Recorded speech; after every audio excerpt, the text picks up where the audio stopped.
I don't know if y'all heeded my post yesterday when I said 30 days, no meat. You can eat whatever you normally eat, but no meat as in eating any creature that walks on the land and breathes the same air as you do, No meat, you can eat what you regularly eat, no soda, um, and I was supposed to say no dairy, no cheese, because meat actually is what creates the parasites in the body. Most of the parasites that you find in the body comes from meat. The mucus that's in the body normally comes from, dairy products like whole milks or, cheese products, things of that nature, or even butter, But the key is to go on a 30-day no meat cleanse, no soda, nothing that's acidic. And I normally don't ever drink soda anyway. The only soda I normally would drink is ginger ale, but no soda, you know, um, just natural teas that you make at home yourself, not the store-bought stuff. Uh, Natural waters, either spring water, distilled water, or alkaline water, and natural fruit juices. It could be apple juice, orange juice, cranberry juice, grapefruit juice. And the key is no meat, anything that walks on the land and breathes the same air as you do. And the key here is to eliminate, well, help eliminate the process of killing the parasites in the body, along with using a natural health supplement of your choice, or whatever you think is going to help better, suit your body to the end desire that you're looking for and the performance that you're trying to achieve. What else? Yeah, I was thinking like do that for 30 days. I won't still eat kind of healthy. I'm not gonna just be eating anything, even though I'm eliminating meat. But I'm thinking about kidney beans, black eyed peas, rice, collard greens, yams. Like a lot of people don't know yams. You know, are I believe they're alkaline as well. Potato bread, wheat bread. No white enriched bread. I know I said no meat, but I'm just saying this is just my plan, my oversight is for my desired outcome. Just substitution here.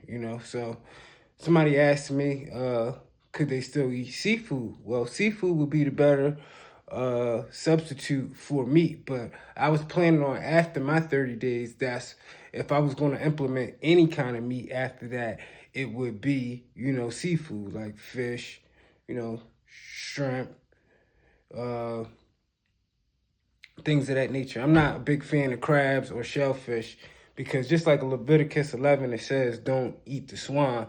It also say don't eat anything that swim in the seas without fins and scales. But that's something I've had a problem with. Nobody's perfect, but that's something that I need to get rid of as well. Just like I did the pork years ago. And even when I did eat pork, it was only really like I might eat a pork chop here and there or some bacon when I did, but I'm not a fan of all parts of wasn't a fan of all parts of that. But the key here is, to eliminate parasites. When I said supplements, I'm talking about things like this, like I showed the other day, the black walnut, wormwood, clove, garlic, soursop, pumpkin seed, papaya, oregano. Like this has, most of them are extracts. But I figure if you implement alkaline water, and natural teas help to settle your body and balance your gut depending on what combination of teas that you're drinking. Alkaline water restores the electrolytes within the body and, the natural fruit juices, because like it says in the book of Genesis, the fruits of the trees were to be as a meat to us, so fruit juices are good. You could even do juicing as well, But the key is to implement more natural things versus GMO, genetically modified, or bioengineered products, you know. If y'all don't know, they just recalled 5 different brands of ground beef. These little articles, you're only going to see them for a brief second in the news, and they're not going to stress them and impound them in your head like they do everything else when it comes to wars and rumors of wars and all the dramas of the world, you know, that you're going to see consistently over and over. Even like with the interstellar comet 3-Eye Atlas, you only get so much brief details on that because it's such a mysterious object, which I honestly think that it correlates with wormwood as it talks about in the Bible or in the Indian, the Hopi prophecy, you know, the blue and red kachina. But as far as wormwood in the Bible, it deals with stars. Blue and red kachina, it deals with stars, something that pops up in the universe or our solar system as a sign and a wonder, you know. How will you know the signs of thy times? You know, you will know by celestial movements. Like King Solomon said, he said that's the most important and vital information of all information. But to make a long story short, you know, I'm just giving you a brief outlook of my ideology and where I'm going with this.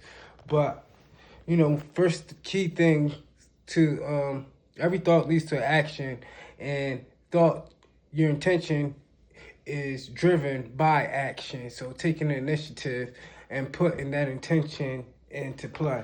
So right here, I got plant-based, you know, steakhouse type burgers, plant-based sausages, plant-based fish. I don't know how that's gonna come out, but plant-based sausages.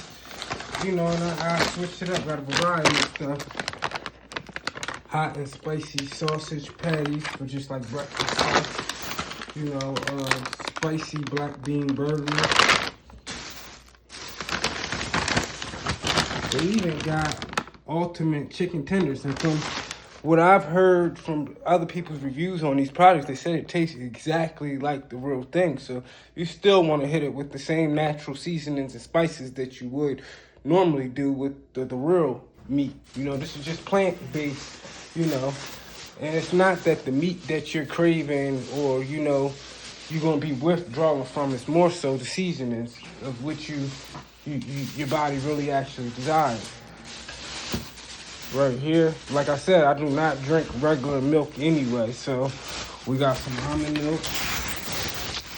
I got this. I normally get the almond milk with the vanilla, and it says with a hint of honey, you know.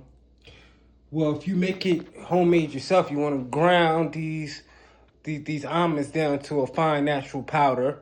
You want to use distilled water or alkaline water, and you know, after the process, you want to filter it through a cheesecloth. So you see how this says a hint of honey, you know. Most people would use a hint of brown sugar because brown sugar is a natural alkaline too, which people don't know. So you could either use the honey. Honey is full of natural antioxidants, but the brown sugar it works as an alkaline. And vanilla extract. You use vanilla extract, but you got to make sure you read the label because some vanilla extracts are bioengineered or GMO genetically modified, which that means they are not real. They are synthetic. That means that it is fake, you know. You ever heard of a Michelin S jersey? An authentic jersey means it's real, it's pure, it's a natural stitch versus, you know, the one you get from Hockmed on the corner, you know, which would be a synthetic, would be a fake, it'd be a duplicate, you know, it's not the real, you know. Right here, you know, instead of getting the wheat bread is terribly nasty, but substitute wheat bread with something healthier. You want to use like potato. But anything that with dyes in it and enriched flour is not good for you, you know, but you know, ain't nobody gonna be Superman overnight, but this is how you start the process of doing something little. Right here I got Santa Fe rice and beans. And right here just little healthy stuff like creamy spinach and tomato linguine, you know, got 2 of them. But this is just to get me started, you know. The key is to try not to just think or desire or crave meat in general, but you know, this will like set the process off of when if you do crave or desire meat, you know, you have a alternate solution, you know. And These are just store-bought, but there's so many recipes online, Facebook, and all over the place that show you how to naturally make these things yourself using specific key ingredients. Some people use mushrooms and hit them with sea salts and specific kind of flours and batters. You know, some people use certain ground nuts as a protein, but you still mix your natural herbs, spices in there, and you get it to a thickness or consistency to where it's dough. You form it the same way, you know. It kind of looks the same way too when people are done doing it, which they use a blender, and you know, it's a process. It's culinary arts, you know. It's an art. It's a creativity, you know. You get creative with this stuff, but right here, I probably spent about a good $80, you know, but your health is your wealth, so, you know, the intention is set, so this is the initiative and this is the action. So, so be it. I'm out.